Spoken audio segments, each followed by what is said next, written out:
This is code.org, and this is my neighborhood.java. 1. Use the turn right method to navigate the MyPainter Plus object to the traffic cone. Okay, so let's hit run. We have some code here.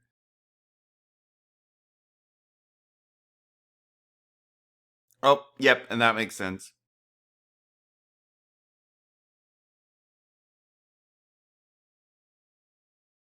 Yep, this makes sense, right? Because all we have is the instantiation of our MyPainter Plus object. So now they want us to use turn right. It says here 7.2, so I'm going to put it right down here.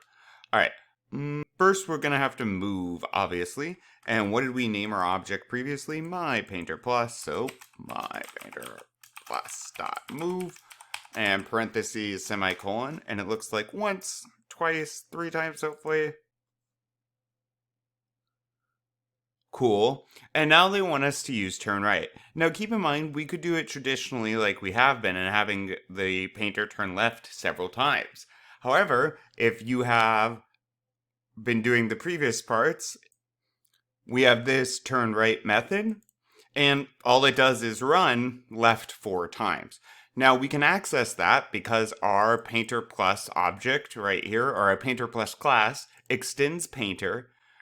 We run the constructor to create Painter Plus as an object. Right here is where we're running that constructor. The constructor uses super to give us everything Painter can do, and then we add on a method. We allow Painter Plus to also use turn right. So this should function just like this. There's no argument that's going to go in there. Let's see. Bam. And now it looks like we move twice. Once and twice.